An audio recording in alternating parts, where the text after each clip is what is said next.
Okay, I think we are ready to go. Let's just fix a couple of things here real quick, and we're good to go. All right. So I think we're live at this point. Everything appears to be working pretty good. How are you guys doing out there in pedal land? It's a pedal guy here. Welcome to my weekly live stream where I try to answer your questions and also present some new gear or review old gear in this case, because we're going to talk about the BeatBuddy today. And just do a quick review of what's happened during the week, let you know about anything that's coming up that you should be aware of, because there's always new developments here in pedal land. It's never, one week is never the same as the next. There's always something new on the horizon, and this is a good chance for you to get your questions answered when we go live. So in any case, this is a good opportunity. Well, I got a, hey man, cool shirt. Thank you very much. Lots of skulls. Let's see here. What's going on with my Facebook feed here? Bear with me, guys. One quick second. Sometimes we do Nexus. There you are. Okay, I see. All right. Bear with me, guys. I'm just making sure everything is working okay here. And I think we are, yeah, we're in good shape. Yeah, I think everything's in good shape today. How are you guys doing today? It's a beautiful day outside.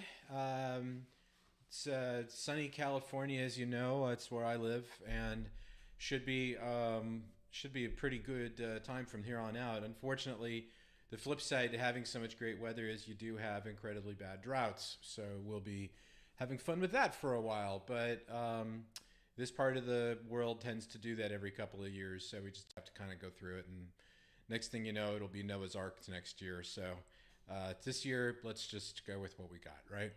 So welcome to those of you who are joining us right now. This is my weekly stream where I take questions, try to answer your questions in real time.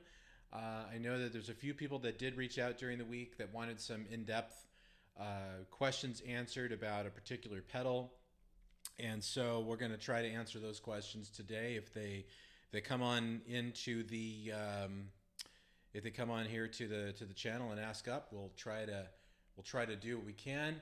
Hillbrook was let's see, skies are gray and it's raining in the UK. Well, I used to live in the UK a long time ago in a galaxy far away, so I feel your pain, my friend. Went to school there back in the 90s in a town called Barnsley. Are you familiar with Barnsley at all? It's in the middle of the country between Sheffield and Leeds. And I remember vividly people saying, whenever we were around there, asking people around it, they would tell me two things. They would tell me, one, they would tell me that Patrick Stewart was from Huddersfield, which is one of the little suburbs of Barnsley. And then they would also say it was 6 months of bad weather and 6 months of horrible weather.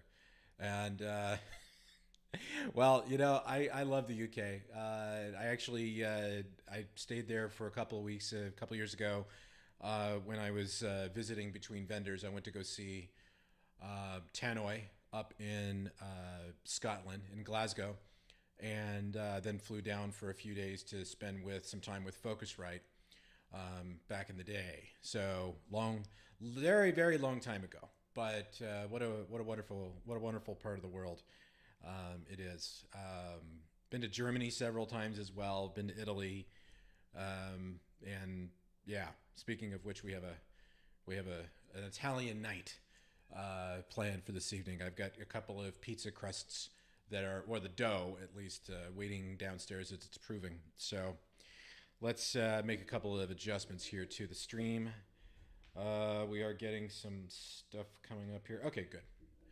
All is well.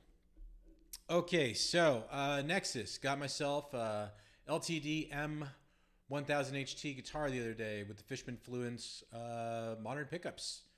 Cool.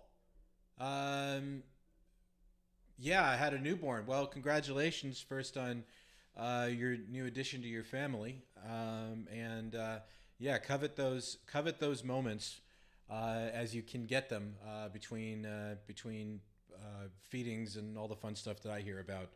We don't have children ourselves, but certainly we certainly I've seen my fair share of friends of the family that have had to go through that fun stuff. So best of luck. Is that your first, or is this the second or third installment? Let me know. Okay, so let's see. What's going on today? Well, today we're going to. You're tired all the time. Yeah, that's what I hear. Um, I guess that's what coffee was invented for. So what are we going to be covering today? Oh, you have a four. Okay, wow, you have a 4-year-old daughter and now a son. Okay, well, congratulations. So you've got a full house now. So today we're going to do a couple things. We're going to talk obviously about what's going on with Pedal Guy.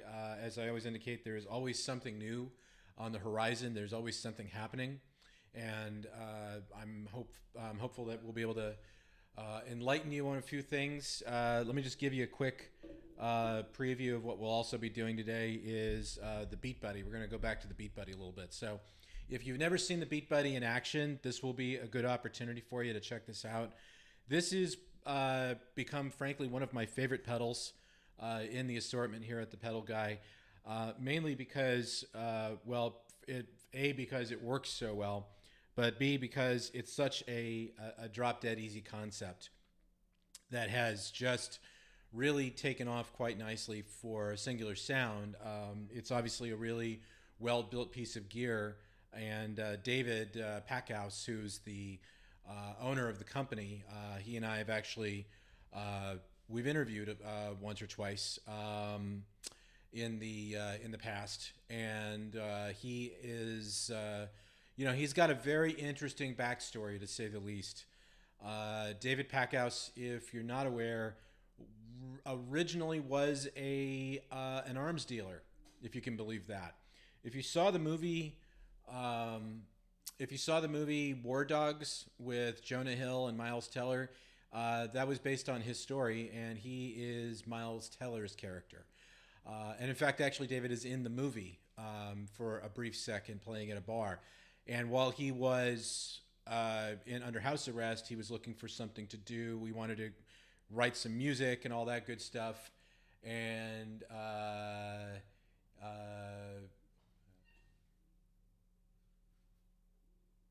okay. Well, we got something here, and I'm gonna have to probably kill the chat window here for a second because some dick has decided to say something that is, frankly, pretty bad. So I'm going to hide this user. Let's see if we can get him out of here. Remove. Okay, good. All right. Okay, so guys, I can't put that back up here until somebody, until we get a lot more comments. Wow, I must really apologize. Somebody named Official Mod, who I have no idea who this bozo is, but I'm going to find out who he is. I'm going to report him right now. He is putting racial slurs on my chat. I cannot honestly believe that anybody would be that stupid. So we may not have the chat window until we get a lot more comments, because unfortunately there's no way for me to clear the chat window out here on Caster. We got to talk about that really quick, but he put something really awful on here, which I cannot repeat. So I've just reported him, and I have kicked him out. Yes, I have kicked him out, Hillbrook. Sorry about that, man. So well, there's idiots, Nexus. There's idiots, and then there's complete fucking morons. This guy takes the taco on that one for sure. So I've gone ahead and pulled him off here, and let's see. Let's make sure that it's all been removed, and maybe I can get rid of him somehow. So we have reported him with hate speech or graphic violence.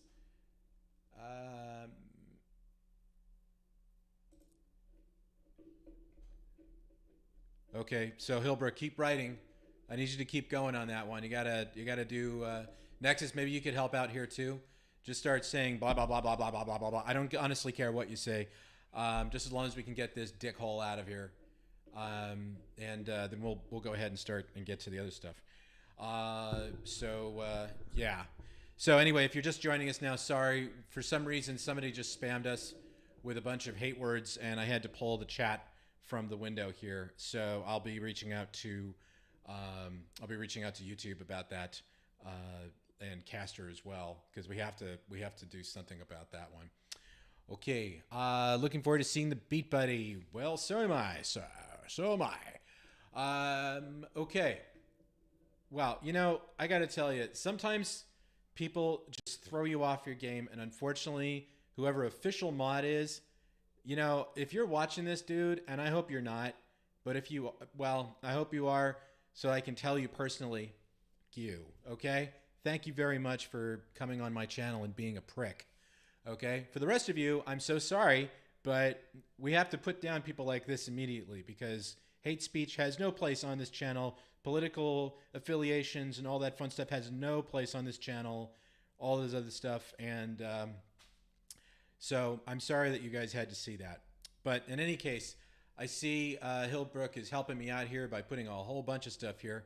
And as soon as we get two more statements here, let's see. Let me see if I can help out a little bit here, and then we'll get to our stuff.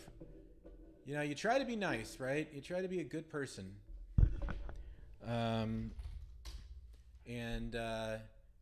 Let's see what happens here. So many idiots. Okay. All right, hold on. Let's see if this does it. Nope, didn't do it. The chat window's too wide. Okay. Okay. Leroy Diddy. Dude, shut up and move on. You're giving him what he wants. Oh, well, maybe I am, but he's a dick, so what are you going to do, right? Anyway, and I don't know, Leroy, why would you come on and tell me to shut up? That's real kind. Seriously? You got nothing better to do than that? Okay, whatever. Anyway, okay, so let's talk about what's going on at the pedal guy here, you know, let's talk about what's happened this week. So this week we obviously, you know, we're still having some pretty decent times here. Things are moving along nicely, and I'm still as busy as ever. But I have some really important questions that I need to ask you guys today, because I could really use some feedback on some things that I'm thinking about to help remix the channel a little bit. There are things that have happened with the videos over the last couple weeks that have honestly got me thinking about, oh God, are you kidding me? Oh no, Leroy, you are gone, dude. What in the hell? Why would you do that, man? Okay, hang on a second. All right, so we're unfortunately in a position, guys, where I might have to stop the stream, because now this guy Leroy Diddy, whoever the hell he is, decided to also write a racial slur on my channel. So I don't know how much longer we'll be able to go. I'm gonna keep trying to move forward. Leroy, please go fuck yourself and get out of here, okay? Seriously, man, you need help. But okay, let's get back to it again. Anyway, okay, so let's talk about what else is going on. So there are some important things that you guys do need to be aware of. And this probably affects you as well if you're in another country. But there are price hikes coming, as you may or may not know right now.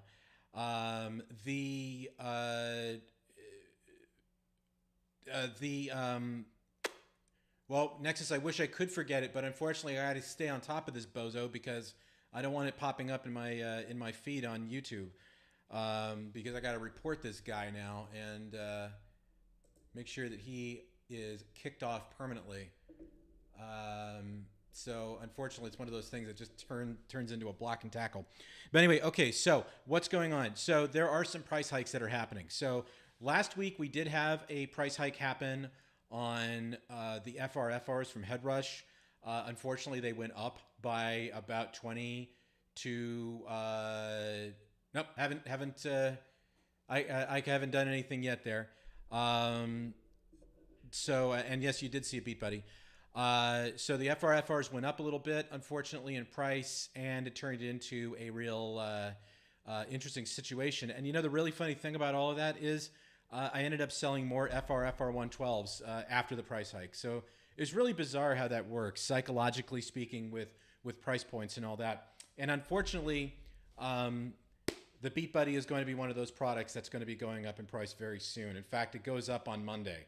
It goes up by $30. So I do have them in stock if you are here in North America and you're looking to buy one at the original price of $2.99. So you might want to do yourself a favor and pick one up while you can, because it's probably going to affect you in other areas as well. So it's not going to be a fun time for anybody.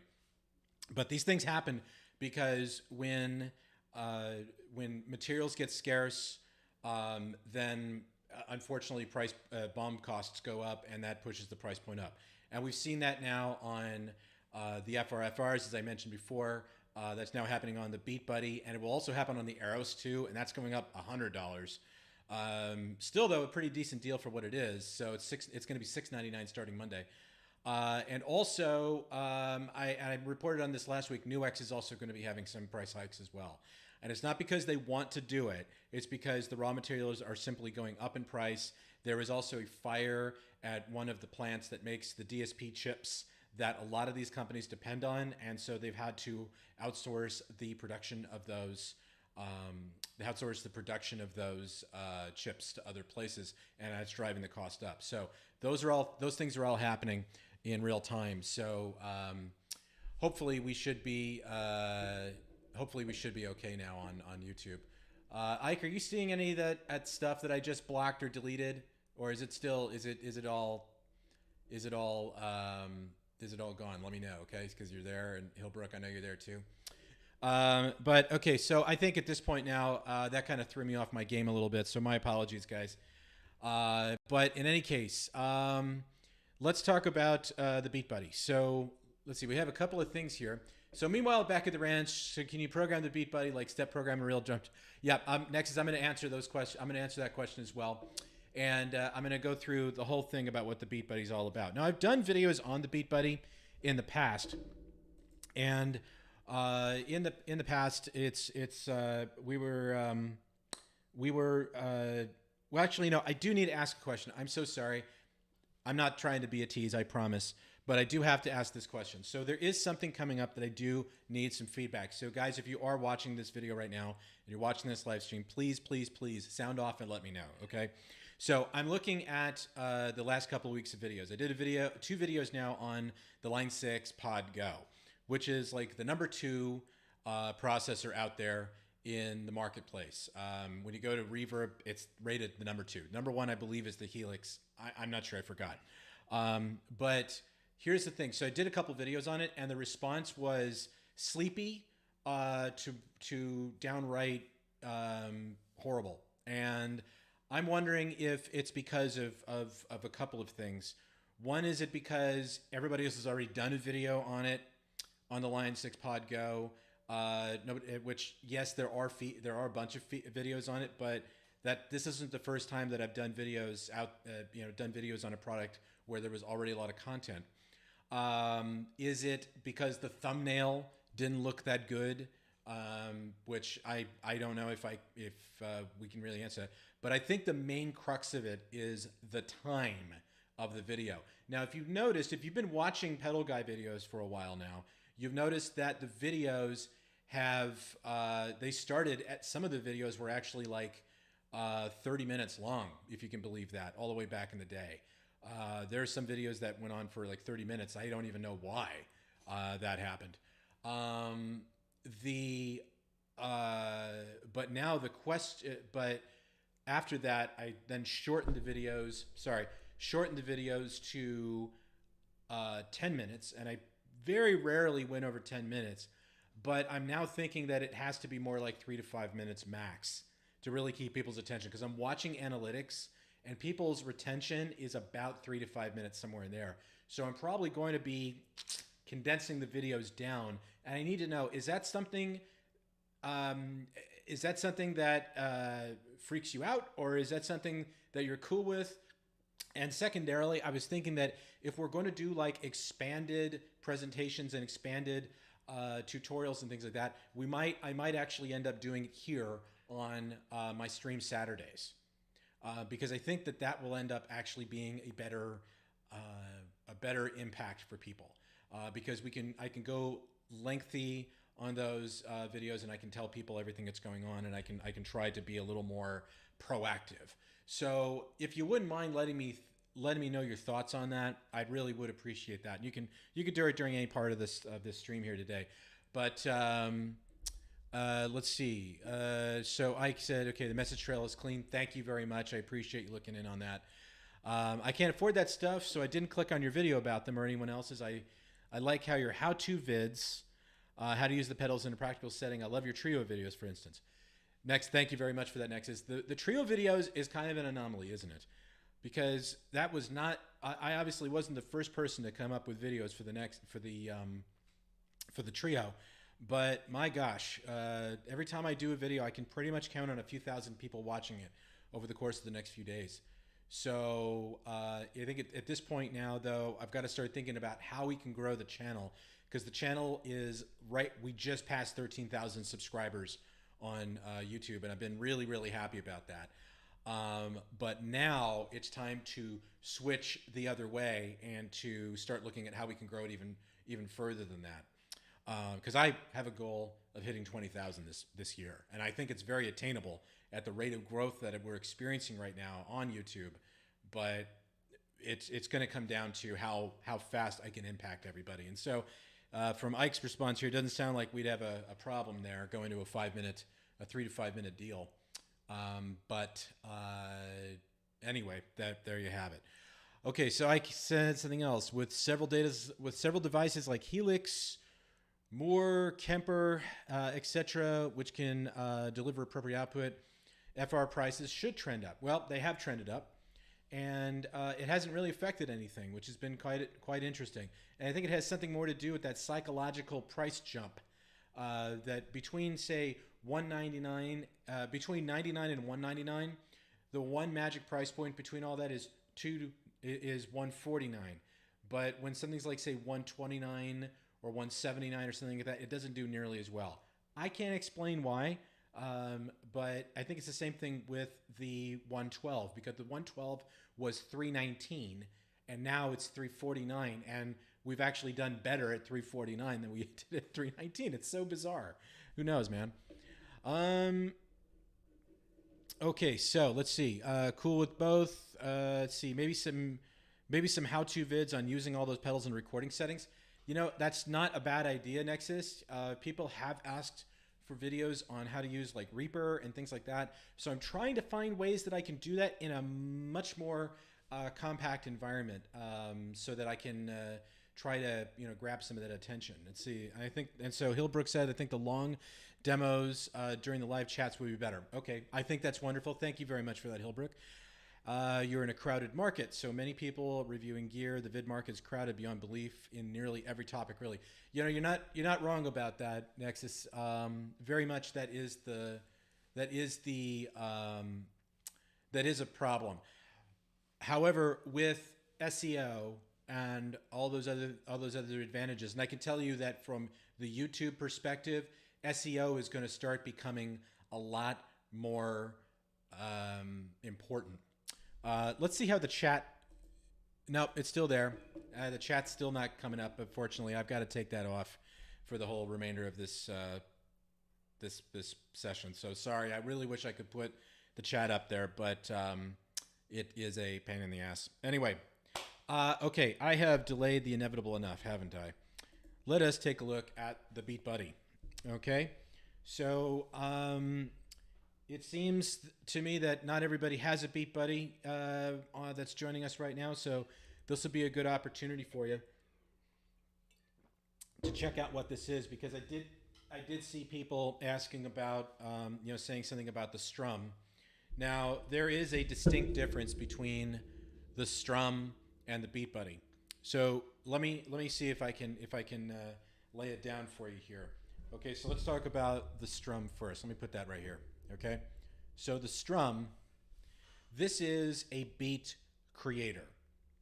Okay, so this pedal will create beats, meaning that you use the low E and the high E strings respectively to create a kick and snare pattern that the strum will then build a beat around that. Okay, additionally to that, you have your different song parts, and you can have it create that automatically for you, or you can do create it on your own if you want to. And it has multiple songs and all that good stuff, and it's got tons of other features built into it as well. As far as the ins and outs of it, so you've got your foot switch input, so you can get like an FS3X, which I highly recommend if you have this or the Trio. Really, those are the best. Then you have your guitar input, and ideally you would want this to be a clean guitar that's going into it, so that you're not confusing the drum machine when it's trying to learn apart. And then you have your mixer left and right output to go off to a mixing board if you want to, or to a separate amplifier, or to a PA system, and then you have your amp out. So if you only want to go to an amp out, you can do that. Additionally, also on the back, you've got jam sync back here. So you can actually, the cool thing about it is you can actually sync it up quite easily as a MIDI clock master. So it'll send out MIDI clock. What the jam sync is essentially is a MIDI clock. It is MIDI time code, or MIDI clock, not MIDI time code. So MIDI clock is based on tempos and beats. I've been doing this since the early 90s, so it's kind of second nature to me. So I'm sorry if I'm going a little too fast here, but the MIDI time code, MIDI clock is basically it's a time code that's set by beats and tempos, and then other products will pick up on those beats and tempos, and it will sync in unison. So the Strum is actually a really cool product for doing that, but it is, as I said before, a beat creation. The BeatBuddy is a beat playback. And Nexus, there is actually an answer to your question about that, and I will, your question about beat creation. This is mostly a beat playback unit, meaning that there are songs already here, there are patterns already here, there are tons of drum samples already built in, there's an SD card slot here on the back. As far as the ins and outs go, here you go, we've got the foot switch, so you can get the BeatBuddy foot switch, or really any foot switch will work here. You have your left and right inputs, then you have your left and right outputs, you have a headphone output, you have MIDI sync, and then on the back you've got a USB port, and you've got the SD slot with all of the memory, all of the samples. And as I said before, it's a drum machine, so it's strictly a drum machine, not really a beat creation tool. Okay, so you can, though, there is a flip side to it as well. You can in fact create your own songs for the BeatBuddy if you want to. I haven't actually done it yet, but it simply is a MIDI sequencer. At the end of the day, it's playing back MIDI sequences. So you could create a drum pattern. You could create a whole song if you wanted to in a MIDI sequencer, and in theory, you should be able to create your own parts there too. Now it has to be based on general MIDI mapping, like C1 is the kick, D1 is the, or is it C? Yeah, it's C1 is the kick, D1 is the snare, I think, or it's either that or it's C3 or and D3. Anyway, you get the point. So once you create a pattern, a song, you should be able to import that. And that's actually something I do mean to cover at some point. But I do know that that particular feature is archaic, to say the least, from what I've heard on the forums. So that's why I've been kind of holding off on it, because David was suggesting that eventually that is going to be addressed. So I hope that helps. Now, Hilbrook said, I was looking for a looper. So are you looking for a looper to go along with this? Because if you are, the Eros is probably one of the best out there to do this job. But we'll talk about that in a second. But let's take a look at the BeatBuddy here itself. So you have a lot of very familiar tools here, like you have your volume. I mean, that's pretty self-explanatory. You have your drum set and you have your tempo. And then the main foot switch. This is used to start and stop the song. So if you, for example, want to, if you want to start it, you can just hit the button. Okay, can you guys hear that? That should be going through the same channel as everything else. So what's going on right now is it's playing the song back. I'm going to turn this down just a tad. In fact, let me put on my headphones so I can hear it along with you guys. Okay, so the one thing I do think that's really cool is as you're making adjustments, what they went to great lengths to do here is to really make sure that you could see what's going on the screen as you're making the adjustments in really nice, bold font. And so try to imagine if you're on a dark stage and you're trying to make this work. This, I think, is like the secret sauce right here. So that just makes it a whole lot nicer. Now, if you want to switch to, as you can see, it says part 1 and part 2 for this song. If you want to go to part 2, all you have to do is just press and hold. You get a fill. There you go. So now it's basically the same beat, but it's got a ride cymbal going on with there, or an open hi-hat. Now, if you want to transition back to the first part again, press and hold. And there you go. Now, if you press and release quickly, it'll play one of 3 different fills. Okay, if you press and release quickly again, second fill, play one more time, as one would imagine. There you go, the third fill. Now, if you want to stop the song, just simply press and release twice quickly. And there you go. Now, I've used a ton of drum machines in my time. HR16, going all the way back to the HR16 by Alesis, which if you ever use that one, wow. It's the worst. I mean, it was good for its time, but now if you hear it now, you're like, oh my Lord. The TR-808, obviously, I used the TR-505. That was a far less known drum machine. My point is that this is a drum machine and a guitar pedal, but it sounds really, really good. And there's so many places to go with it. So I'm going to use the 4 buttons here at the top where I can go up to the different folders. And this is where I can go to one of several different genres. So I could go to hand percussion, funk, drum and bass, hit the tap button to get into that menu. And then I'll just go ahead and select drum and bass 1. And what you can now see is that the beat of the BPM of this song is 90. The volume is set at 62% now. And you can also see that you can see the cursor it's going through here a little bit. I know it's a little hard to see on this, the angle that I'm at, or the camera. The camera is being a little fussy with me today.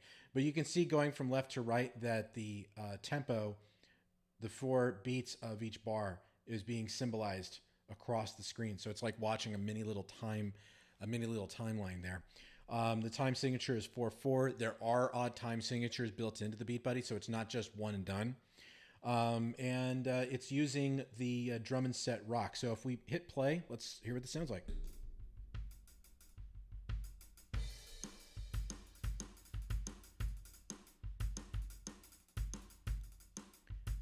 Okay, so that's pretty decent.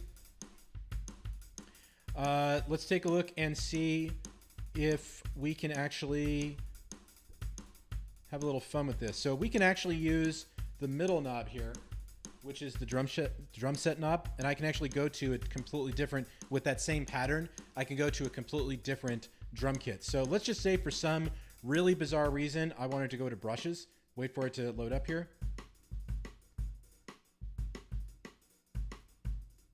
Okay, now we're using the brush kit to play the same exact thing.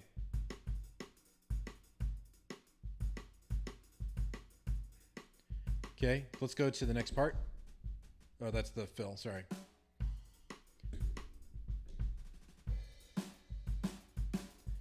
Okay, well, obviously that kit is not really the right kit to be playing these kinds of rhythms. So let's try metal just for grins. Here we go.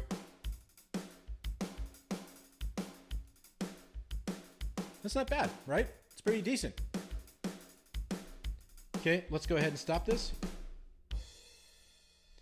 Let's take a look at what else is available here. So all of the types of songs you want are here for sure. Ballads, blues, Brazilian, brushed beats, country. I just realized you can't see Jack here. Hold on. Let me make an adjustment here to the camera. Maybe I can fix this so you can actually see what I'm seeing. Otherwise, it's kind of hard for me to explain. All right, there we go. There we go. All right, so I know the buddy's now a little in the dark there. Let me see if I can fix that. Yeah, there we go. Okay. Where there's a will, there's a way. We can get there. Okay, so let me go back to that then. Okay, so you can see that there are all different types of songs that are available to you. So we could go to one of my favorite ones, believe it or not, which is voice beatbox. This one's actually really cool. I like this one. So after the samples are loaded, just go ahead and play it.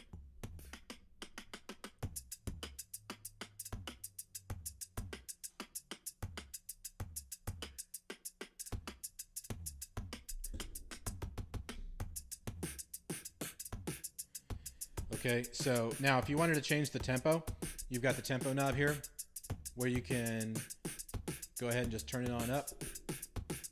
It's also an encoder, so there is a pushback for it as well, where you can go to the different beatbox kits. Oop.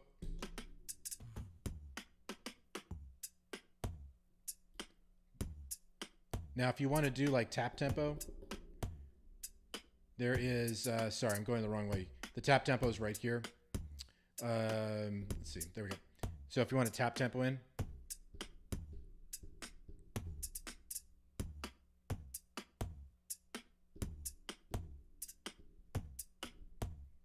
takes about 4 clicks, and then you get to a nice tempo there.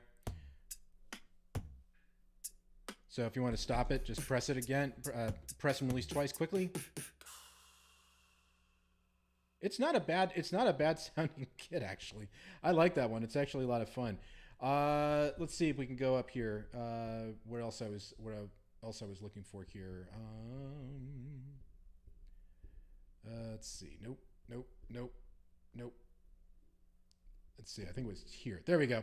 So that's what I was trying to remember. So if you press the drum set and the tempo at the same time, this will go into the settings dialog where you can set up the sleep mode, where you can set up the foot switch. You can also go to the font size, so you can actually change the font size if you want to. You can go to sobriety mode. Now, this is the one that really messes people up pretty good here, because what this does is it creates a level of drunkenness when you're using the BeatBuddy. So you can go 1 beer, tipsy, drunk, wasted. And for some reason, if you want to hide that option, you can. I've played with this a little bit on another video I did, but let me give you an example of what that sounds like.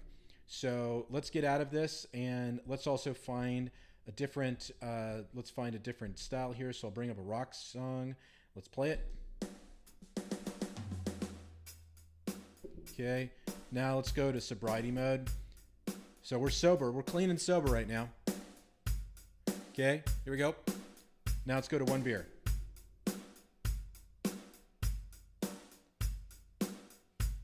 Now it doesn't sound like anything's happening here. But if you look closely at the tempo, you can see that it's altering slightly because it's one beer. So one beer is not going to stop the show. But it's when we start getting into tipsy. Okay, now you're hearing it, right?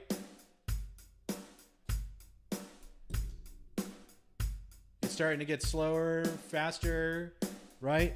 Drunk. Now it's going way, way up.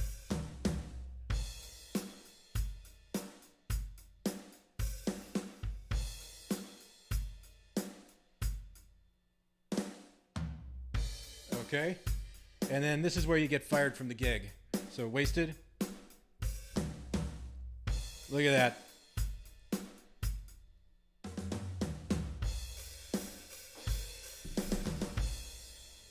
All right, and that's probably when the singer starts telling really bad jokes or something to try to get people's attention off the drummer here. Okay, so we have some comments here. So let me switch back up to the up camera here so we can answer a few of these questions here.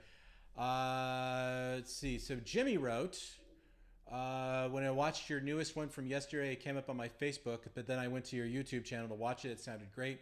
Haven't tried the free preset yet. Well, give it a try. If you are a PodGo owner, give it a try and see what you think and let me know.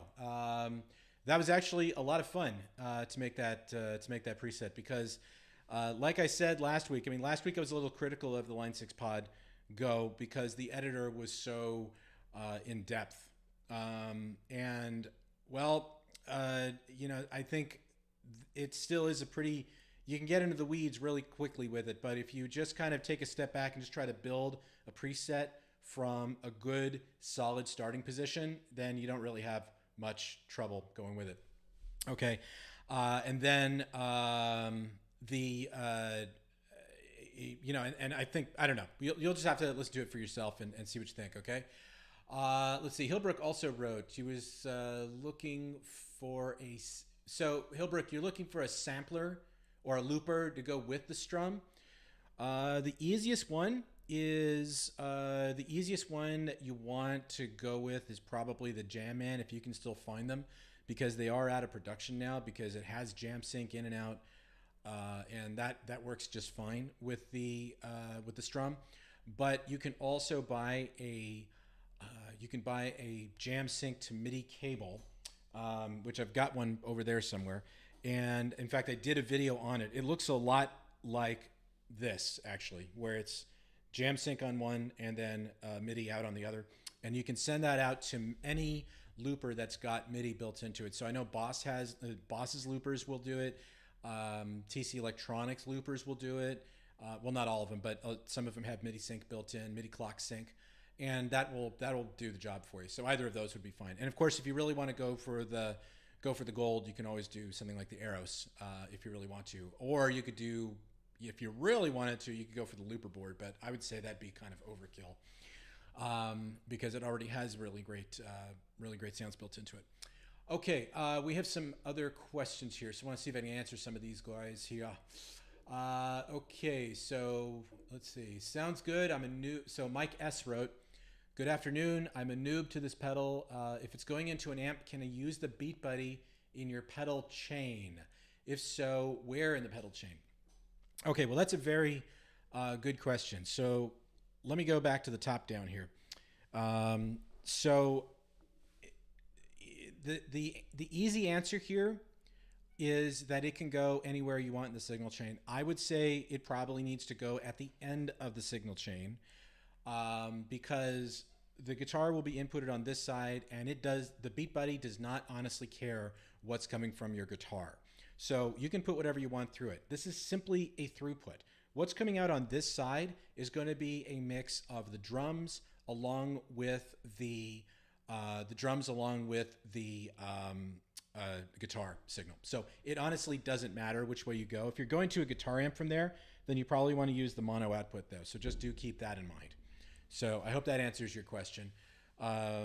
You can put it in with an effects loop if you want to. That might get it a little more. That might make things a little more complicated, but that's certainly something you can do too. Just keeping in mind, and it might actually work better because what will happen in that case is that it won't go through the drums of the BeatBuddy won't go through the preamp, which could be better because especially if you want to use overdrive and things like that in front of the amp before it goes through the amp, through the EQ section and through the power amp section. Whereas if you pop this into the effects return, then all you're doing is just using the power amp of your amplifier to amplify the beat, the drum itself. Okay. So let's see. I hope that answers your question. Let me know if it didn't.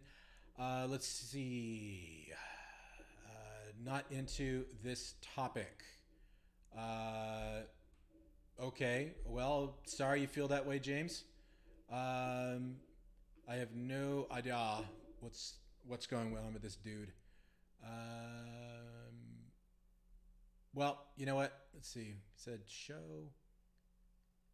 He's so funny.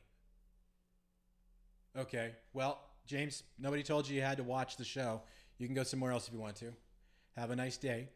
Ike, deep editors are us. Well, Ike, you and I are probably cut from a very similar cloth. So I'm with you on that, my friend. Let's see. Nexus also had a couple of comments here. And again, I must apologize for people who are joining us that I can't put the chat window up that I traditionally do because somebody started putting racial slurs on the chat, and unfortunately it's still showing up on the screen over there, so I can't put it up right now. So okay, at host, chill, don't be an a-hole. I'll let you know if I like it at some point. Well, you know what, James? I'm gonna do you a favor, and I'm going to report you and get you out of here. So have a nice day. And oh, you're just like the other ones too. Oh, you decided to do that too. Well, I guess we must be getting the gremlins today. And I'm going to take care of this once and for all with these guys here. So really sorry about this, but unfortunately this bozo decided to... I'm going to put this user in timeout and see if we can get rid of these comments here. So again, I'm so sorry. It looks like we're getting attacked by the,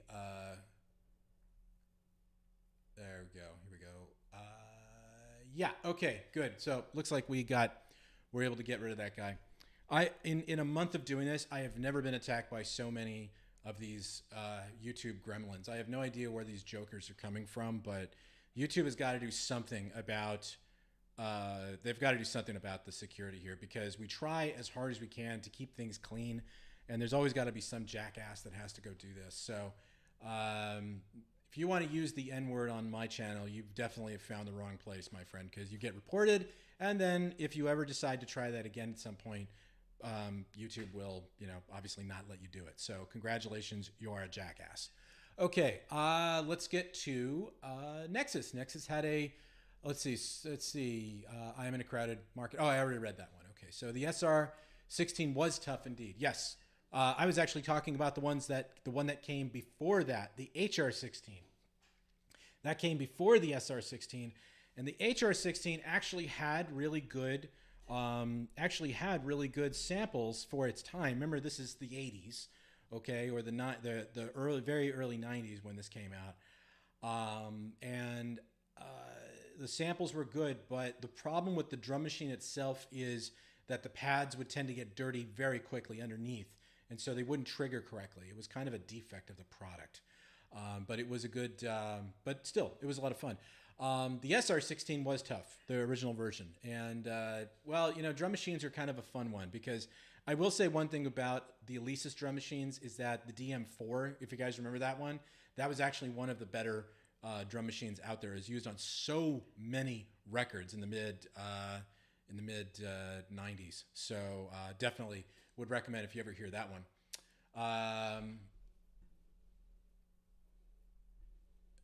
Okay, I am hiding you, Sharon. If you were that person too, you are going bye bye.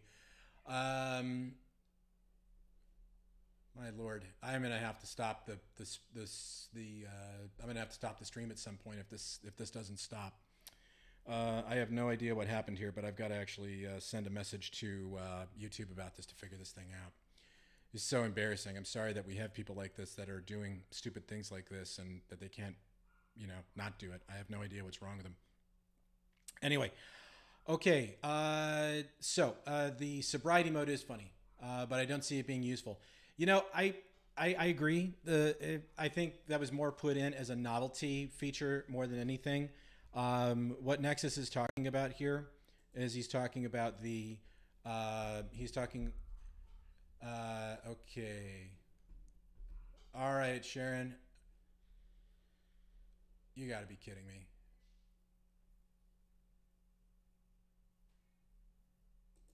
All right.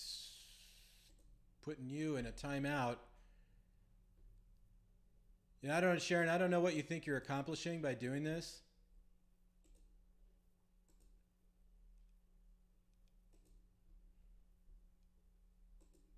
But all you've done is just taken time out of my time. So thanks a lot. Jerk. Okay.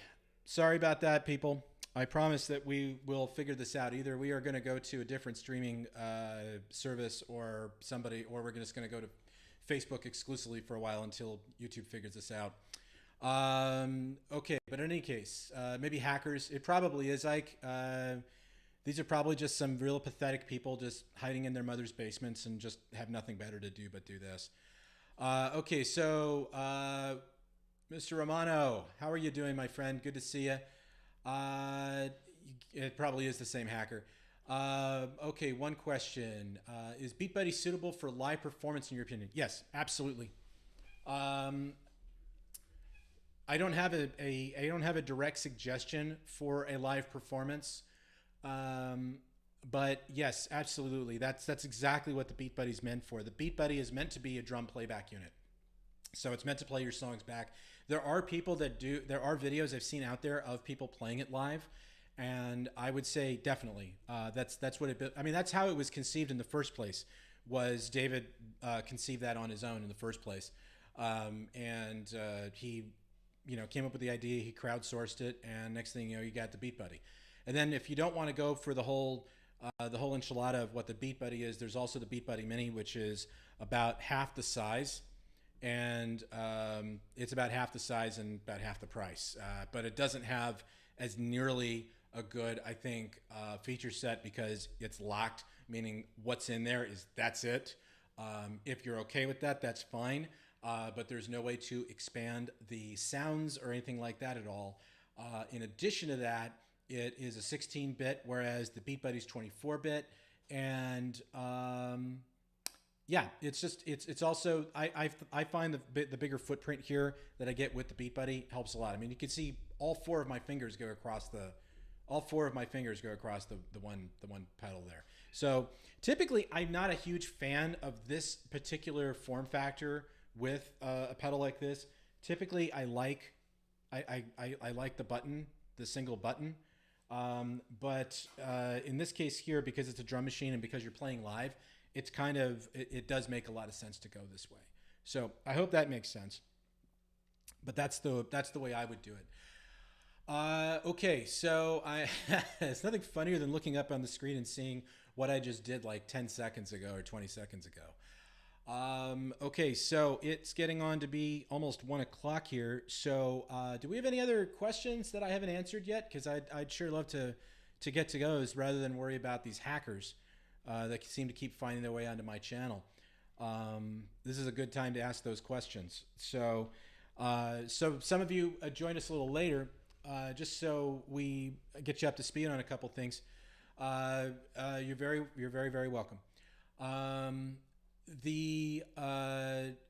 a couple of quick things here. So I'm going to probably be changing the format of the weekly videos to something a bit shorter, anywhere between 3 to 5 minutes, because I'm seeing that that's where my retention rate is at this point.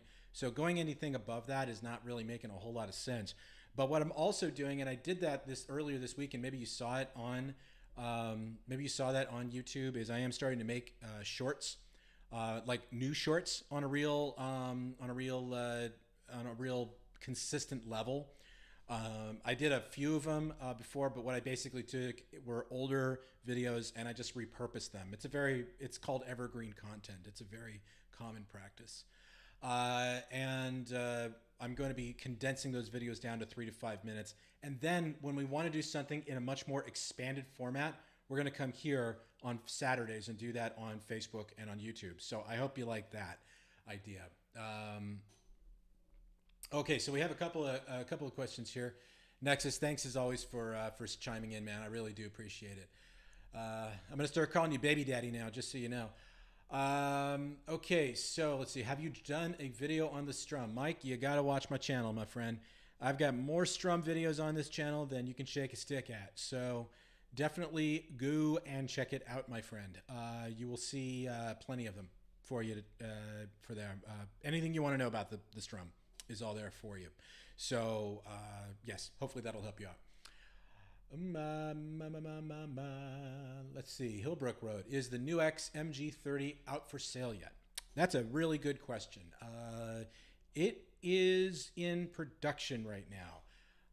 And I've taken several pre-orders on it here in the US at this point. I am waiting for a final update from, I'm waiting for a final update from Nuix, and they're going to very likely fly them in because the demand has been so great. I think, and you know, they're my buds. You know, I do a lot of videos for Nuix because we have a great collaborative relationship. Again, let me also reiterate, I'm not a full-time YouTuber, I'm a dealer. So I don't put opinions in my videos. What I do is I showcase the products and I actually pay for those. So just FYI there. The one thing that I think Nuix did as a mistake here is by shipping about 100 units out to Thomann out in Germany. Now, I don't fault Thomann on this.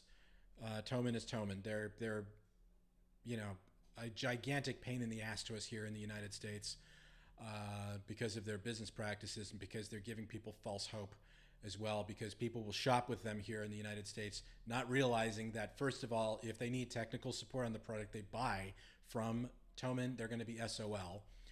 They won't be able to get support because the manufacturers here are certainly not going to support something that was bought in another country. And so you can't get warranty service. And also, if you don't like it and you want to ship it back, you're the one who has to pay the bill for that. So it's not really great. So, but what they did in a more elongated, sorry, that was a little elongated, but what they did is they put they put them up for sale on Thomann. They sold like 100 of them, and then everybody assumed that they was in mass production at that point. And unfortunately, that's not the case. So the MG30 is on its way. I'd rather make sure that they do it right, and so we don't have any faulty products hitting in the United States. But there is a lot of pressure to have them here by the end of the month, and I know that they're doing everything they can to make that happen. And I hope that will help you out. Ike, I saw you have a question here about the world drum setting. I'm going to get to that in 1 second. Okay, Rigaro had a quick question. I already have the strum. What reason can you tell me to convince me to also buy the BeatBuddy? Well, Rigaro, that's kind of a loaded question, because as I've said before, the main difference is that the strum is a beat creation tool. The BeatBuddy is a beat playback tool. So I think that they are quite different from each other in those ways. And I remember a lot of your questions from months past and on the pedal, and I've tried to answer those. And you know, the only thing I can say is this: is if you are thinking about buying a BeatBuddy, you probably want to do it sooner than later, because the price goes up to $329 starting Monday. So you got a couple days left. I would probably put an order in while you can. It's a good product. It's a good pedal. And that's all I can say about it, is that it's a different twist on what you may be used to with the strum, but hopefully that'll help you. Okay. All right. So I want to go back to another question Ike had about the world drum setting. Let me go back down to the machine here for a second. And what I'll do as well is let's turn off the sobriety mode. I'm going clean and sober. And let's go back up. Here we go.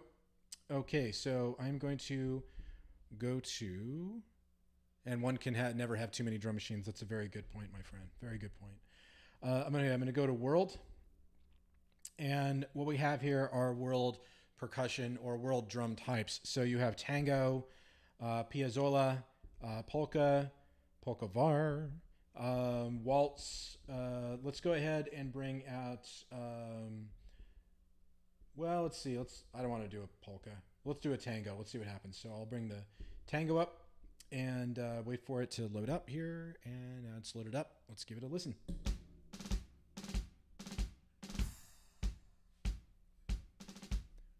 Okay, so that's obviously pretty self-explanatory. Sounds more like a marching band, but then again, that's what a tango is supposed to sound like. Let's see if I can get to something that sounds a little more interesting. Hand percussion. These are really great. Let's go with straight eights and have a listen to what this sounds like.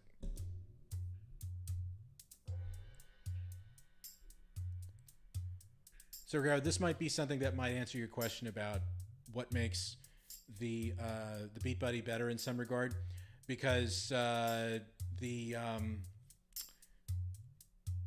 there's samples in here that you just won't find with the strum. Not that I'm saying you have to, but still.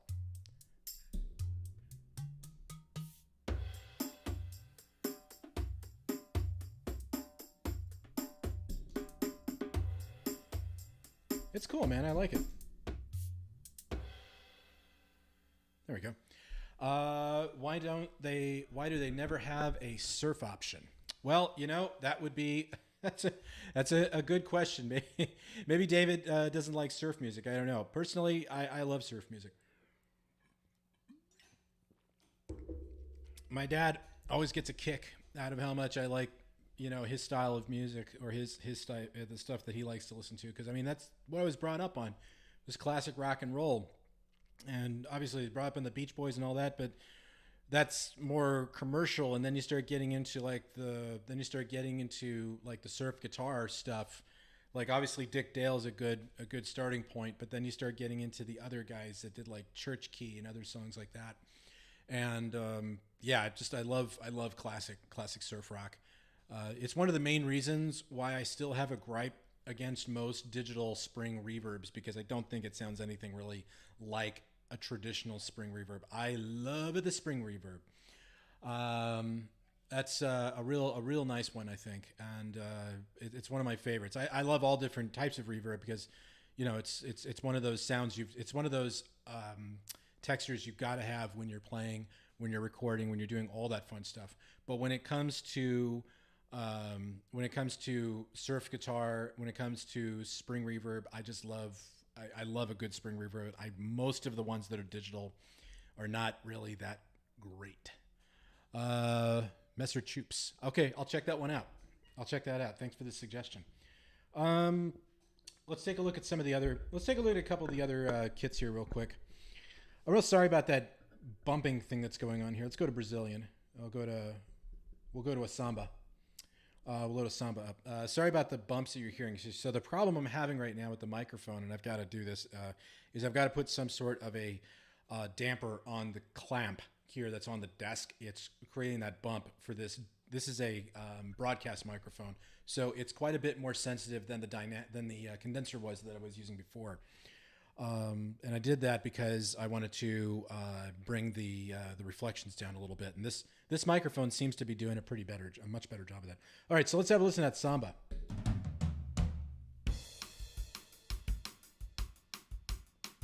All right, get the Sergio Mendes going. I'm just waiting for the piano part to come in, right? Dun, dun, dun, dun. All right, let's see what that... Okay, so there's the fill.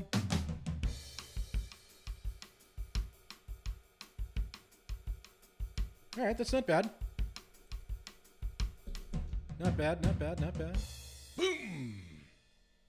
Okay, there's that. Let's take a look at, let's go down and look at a couple other ones here. Partido Alto. Let's give that one a shot. All right.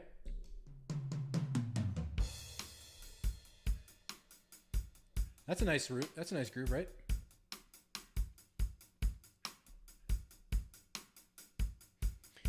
I have to say that the team at Singular Sound really did a great job of putting this all together.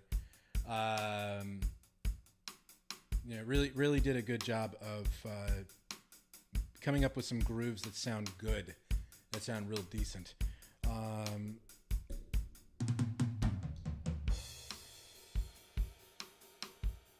You can use it. That's usable. That's the good stuff, right? It's so usable. That's what I like about the BeatBuddy. So Ike, the mic is actually on an arm that's clasped to the desk. That is the top down here. So that's what you're hearing. Okay, and also it's a combination of those springs as well. They're loud as hell. Really good for horror soundtracks, right? Where's Pinhead? It sounds like Hell's Bells, doesn't it?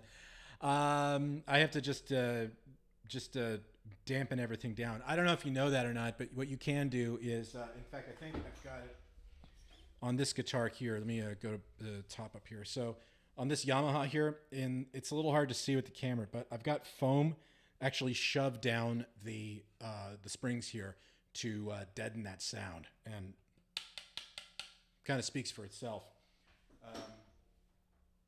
It's a decent Floyd Rose, I got to say. I'm having a lot of fun with that guitar. I'm thinking about replacing the pickup on it though, so we'll give that some thought. Yeah, so pads under the clamp. That is what I'm going to do. I've got some pads that I'm going to pop underneath the clamp and get to it. I just didn't have time to do it this morning. Let's see, Jimmy. I'm very sorry that people are being such morons. It's horrible. I like the way that BeatBuddy sounds, but I think it's a bit pricey. I sold my Rhythm TR-606 for crazy money. I bought it over 40 years ago. You know, that's Jimmy, I totally get it. And that's why the BeatBuddy Mini exists. So if you want something that's smaller, that has those sounds, you can always get yourself the BeatBuddy Mini for $149. And if you can live without stereo and you can live without 24-bit, or the ability to expand the sounds out, and you just are good with the sounds and the rhythms and everything that you've already heard because all of those are there, then that's a good option for you right there. So just keep that in mind, right? Early 606. Oh, the TR-606. I had the 505. I mentioned that a little while ago in the live stream, and well, that one was a nightmare at times, and it was used on a bunch of albums. Not that one particular, but it was used like on. Let's see, what was Erasure used it on a bunch of records. I could have sworn that it was on the soundtrack for The Untouchables, Ennio Morricone's score, because Ennio always used a little bit of technology in his scores in the 80s and 90s, and I could have sworn that was the kick drum that they were using, was that kick drum. So I always have to listen to that a little more closely. But real funny side story. My friend of mine he's got some amazing synthesizers. One he bought off of me, actually bought a Juno 60 off of me several years ago for like a couple $100 because I didn't need it anymore. And now you can sell those things for thousands and thousands of dollars. He's got a Fender Rhodes that he paid less than $500 for. He could probably get about $7,000 or $8,000 here domestically now for it. It's crazy how the value goes up. I'm like, wow, it's kind of crazy. But anyway, okay, so let's see. There's a couple other. Trio is a pretty penny as well. Nexus, very right about that. Trio is a pretty penny. It actually went up in price last year, and right in the middle of the pandemic. Um, and the sad truth of it is that, and you guys know how many videos I do for the trio. I make more of a living off of the ad revenue from the trio videos than I do actually selling the trio. It just happens to be a pedal that everybody wants to know more about. So I'm encouraged to do more videos based on that alone. But I'll never make a living selling those pedals because for some reason I go to forums, I go to like the Guitar Pedals Facebook group, and people are always going, I've got my trio on back order with Sweetwater. And I'm like, why? We already have it here in stock. Why don't you just buy it off of an independent dealer? What's wrong? And yeah, it never ceases to amaze me when I see stuff like that. So Ike just wrote back, Erasure, wow. Yeah, they did. I mean, Vince's, this was right before I think he started getting really anal about MIDI timing. And then came, the chorus record. And from there on that point, it was mostly analog with CV sequencers because he's always liked rock solid timing.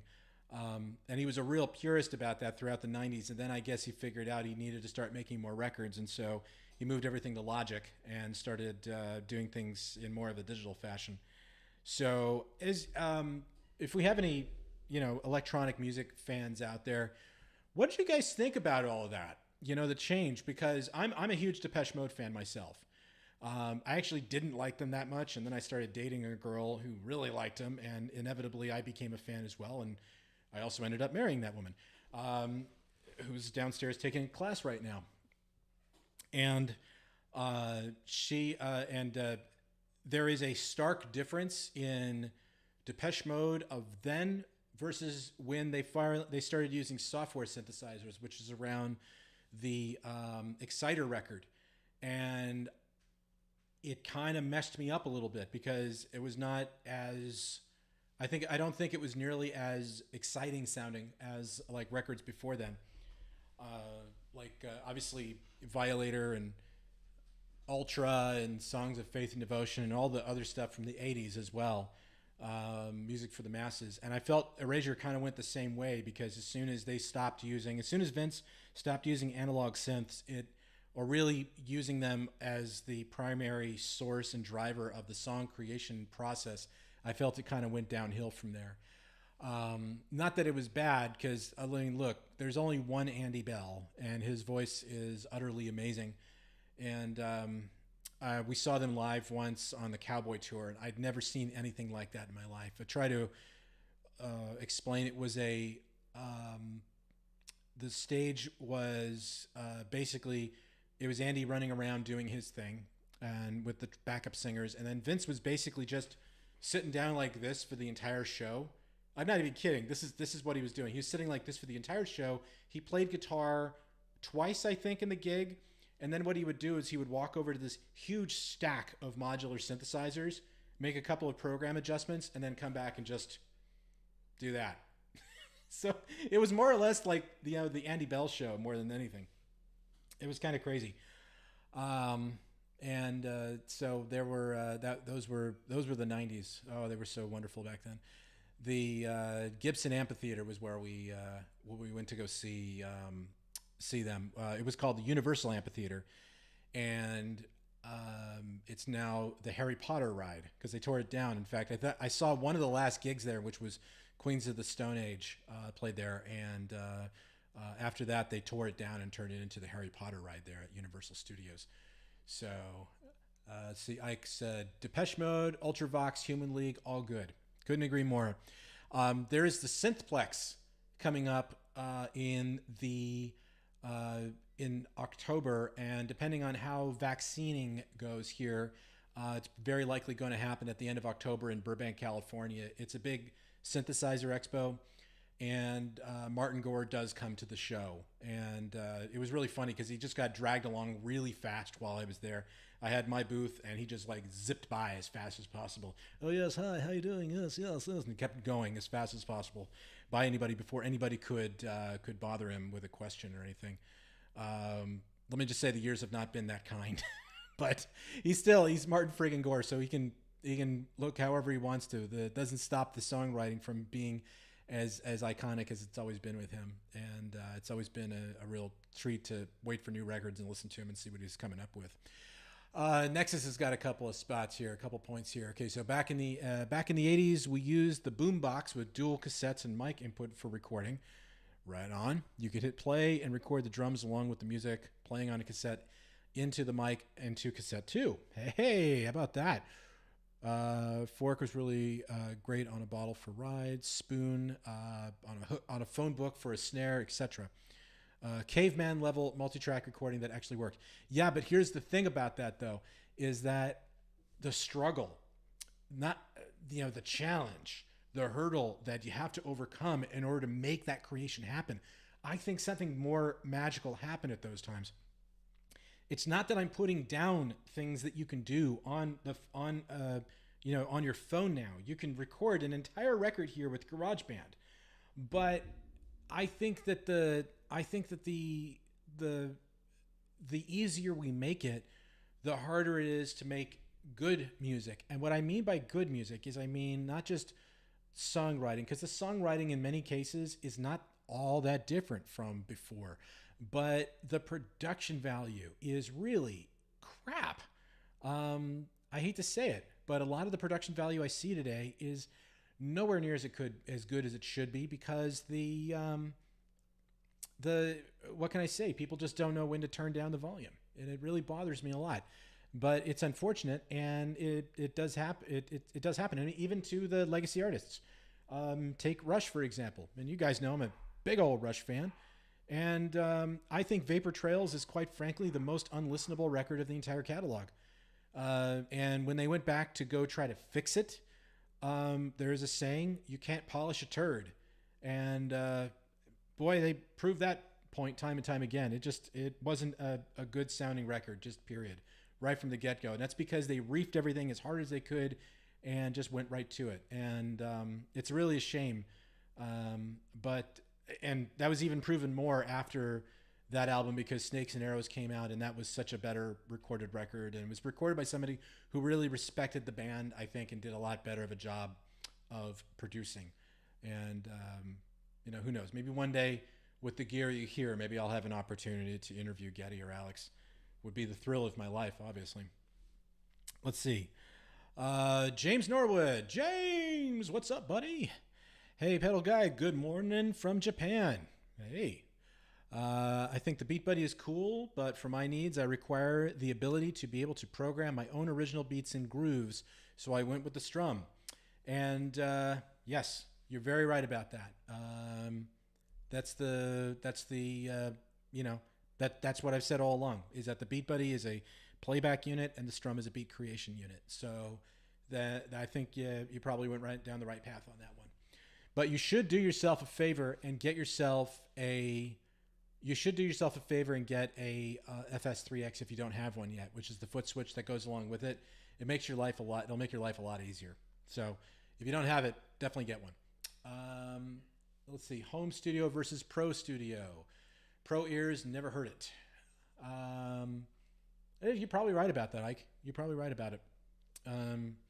The home studio is a thing, right? And people who are creating music right now just don't have good fundamentals. They don't have a good idea of what they should be doing in a recording environment. Like, they don't know how to use a compressor. I used to do consultations for people in their studios. I'd go to their studios and help them out with their mixes and everything. And you wouldn't believe some of the mixes that I had to try to correct, because in one case, a guy had a reverb literally as an insert on every channel of his mix, and it sounded like it was being mixed in a washing machine. It just didn't sound good at all.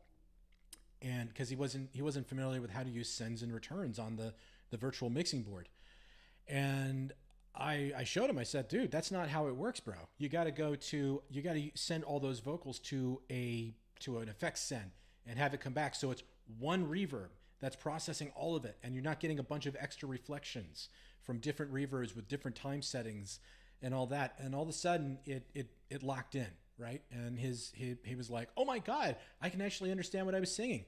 And that's the kind of stuff that's out there, right? And no matter how many times people try to provide free information on YouTube or Facebook about how to do it properly, where there's a will, there's a way. People are always going to find a different way. Now, sometimes that can be a happy accident.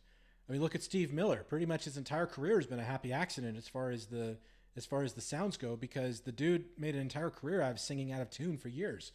My Lord, I mean, listen to Jet Airliner, and it's especially when he's harmonizing with himself or he's doubling the tracks.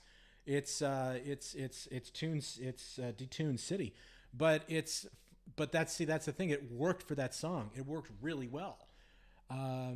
And he can sing in tune just fine. It's just that it worked really well for its time.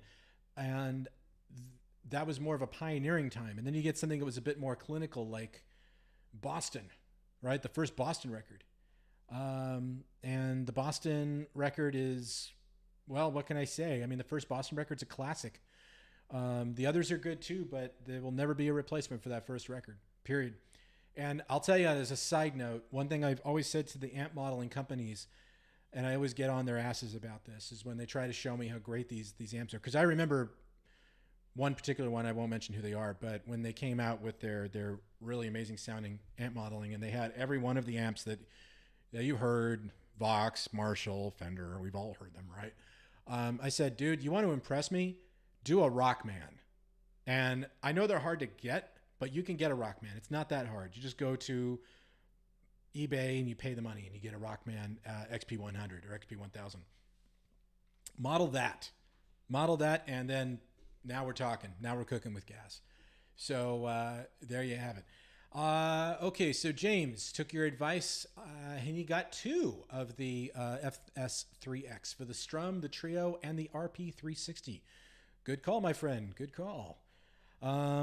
So anyway, we're getting on to 122 here now in California. It's probably time to sign off because we've had so much fun with hackers getting into my stream and making things interesting for us here. So if you were around for that fun, sorry it happened, but it did. Just to review, you can always go back to earlier in the stream and you can watch my demo on the Trio Plus. I'm sorry, the Trio Plus. This the BeatBuddy. I'm going to probably have a look at the HX Stomp. I've actually got it right here. Got the HX. I have the HX Stomp right here. I'll probably open that up in the next couple of days, and we'll do a video on that too. You have to pay more for the Buddy, right? Yes, the Buddy does cost more. It does cost more. It's currently $299 US right now. It'll be $329 on Monday. So if you are thinking about getting one, now is probably a good time as any to get it. Cash for more downloadable content. I'm not sure what you mean there, Nexus. What do you mean, cash for more downloadable content? Oh, okay. No, for more tracks. Okay. You have to pay for more drum beats. Okay, that's good to know. But you can create your own. That's the thing, though. You can create your own with a sequencer. I just haven't figured out how to do it yet because, well, I've been going a million miles a second. So we might do that. We might actually go back and do that. And I'll talk more about that maybe next week's session. But in any case, I'm going to go ahead and sign off now. And I want to thank everybody for joining us today here at the Pedal Guy for my weekly stream. Where I try to answer your questions to the best of my ability. Thank you very, very, very much for coming here and checking out the wonderful little BeatBuddy here. If you are ever going to grab one, now is as good a time as any. Boom. And thanks so much. And see, there's one last question here. Can us Pedal Guy fans get some sort of list of your stock? Well, yes, you can. You just go to www.thepedalguy.com and it's all right there, my friend. And you can also go to my Reverb store and my eBay store. I'm all over the place and be more than happy to share with you what I got. So anyway, hope you have a great weekend, everybody. We will see you next week. Take care.